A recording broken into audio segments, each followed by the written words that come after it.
I'll address some things as the supervisor. There will be no comments. There will be anything. It will be me addressing you guys, telling you what's going on in the township. Our CBA, that's our collective bargaining agreement. That's our union contract. So it comes with the seat. That's what people are not saying. Once regarded as an unstoppable political force in Dalton, Tiffany Henyard now finds herself facing a growing sense of betrayal from those who once stood by her, including her own spouse. The financial misconduct and abuse of power that have placed her at the center of controversy have sparked an ever-expanding investigation, and her once loyal inner circle is rapidly crumbling. Her name dominates headlines, but not for the reasons she had hoped. To fully grasp her downfall, it is essential to revisit the rise that preceded it, an ascent fueled not only by ambition, but by the deliberate construction of an image of invincibility. However, as scrutiny over her questionable dealings intensifies, the carefully curated facade she spent years maintaining is now beginning to disintegrate. The federal government is reportedly conducting an extensive probe into Tiffany's affairs, and former allies who once placed their trust in her are now cooperating with law enforcement to ensure that justice prevails. The attention surrounding her actions grows with each passing day, and she can no longer evade the consequences of her deceit. During her time in office, Tiffany surrounded herself with devoted supporters, individuals who, at first glance, appeared fiercely loyal. However, many among them harbored questionable pasts, creating a tangled web of enablers and scapegoats. Tiffany had meticulously crafted this network, believing that if any wrongdoing came to light, her loyalists would take the fall for her. She assumed she could escape accountability by relying on their unwavering devotion. But as the investigation gained traction, the foundation of her empire began to crack. One by one, her supposed protectors started to turn against her, and the fortress she had so carefully built began to crumble. The most shocking betrayal came from her own partner, Kamal Woods, who had long been viewed as a staunch ally and friend. Kamal's cooperation with investigators suggests that his involvement in Tiffany's alleged schemes was far more intricate than initially suspected. More than just Tiffany's longtime romantic partner, Kamal also served as the director of her Cancer Foundation, an organization that played a significant role in shaping her public image. His deep involvement in her business dealings made him a crucial figure in the ongoing investigation. Authorities are now examining whether the foundation, ostensibly created to aid breast cancer patients, was, in reality, a legitimate charity, or merely a publicity ploy. The launch of the foundation had already raised eyebrows when it received a substantial donation, further fueling speculation regarding its true purpose. As investigators probed its financial records, they began to suspect that the organization had been used as a front for more dubious activities. Tiffany's seemingly unshakable position was now in jeopardy, leaving her with few options and no safe refuge. The breakdown of her support system only compounded her growing list of problems. Her former allies, once her most ardent defenders, were now among those exposing her wrongdoings. Meanwhile, federal authorities continued to unearth new layers of financial misconduct. Reports indicate that Tiffany had been using public funds, including money intended to benefit the residents of Dalton, to finance personal trips under the pretense of promoting her foundation. These excursions, allegedly funded by taxpayer dollars, were part of her broader strategy to advance her own ambitions while neglecting the needs of the community she was entrusted to serve. Such blatant misuse of public funds set off alarm bells among investigators, prompting them to dig even deeper into her financial activities. The investigation took a significant turn when Kamal Woods' name appeared in subpoenas, an indication that the probe was expanding beyond Tiffany herself and into the financial dealings of those closest to her. Evidence soon surfaced showing that Kamal had been receiving a paycheck from Tiffany's questionable foundation. Additionally, he had recently secured a lucrative position in Thornton Township, earning a salary of over $100,000, an amount far beyond what most Dalton residents could ever dream of. The connection between Kamal's financial gains and Tiffany's illicit activities is now a central focus of the investigation. Simultaneously, Tiffany's financial empire, built on deception and manipulation, was rapidly unraveling. Among the many businesses under her control were a restaurant and a property management company, both of which had long raised concerns over their questionable operations. One particularly egregious case stands out.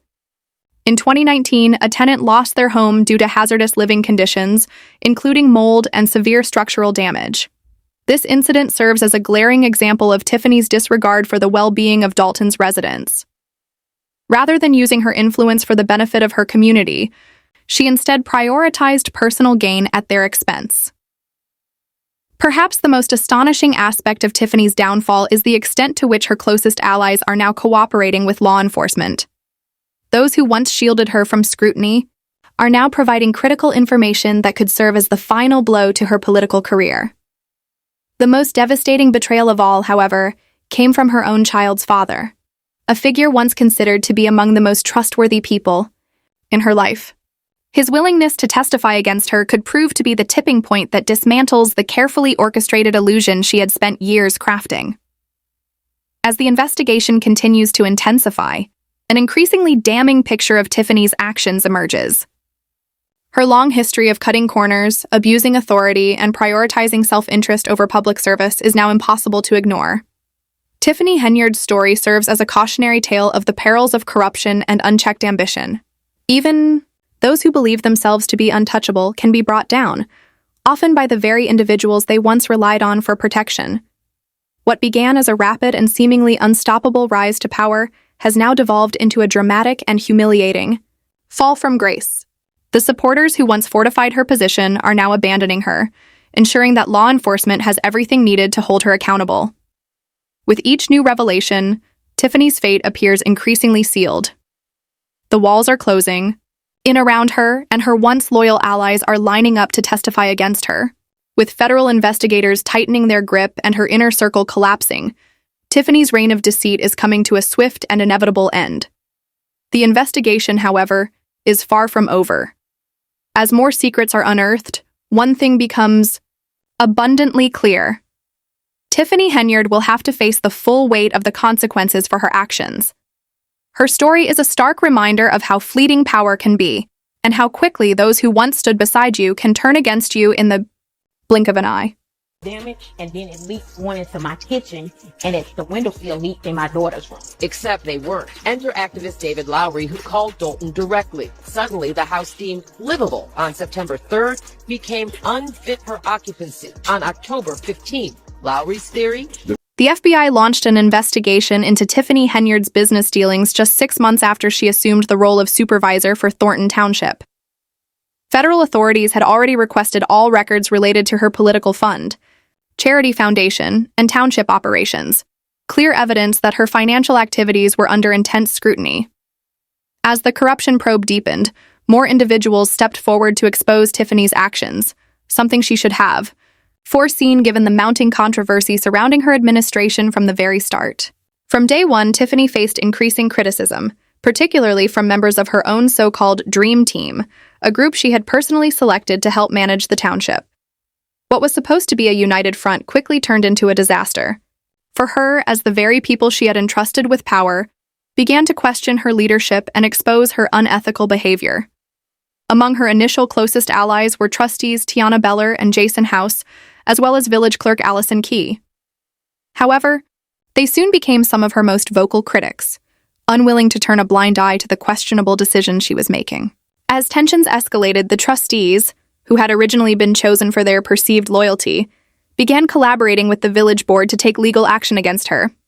They accused Tiffany of blatant conflicts of interest, particularly as growing evidence suggested that she was using her position to advance her own financial interests rather than serve the people of Dalton.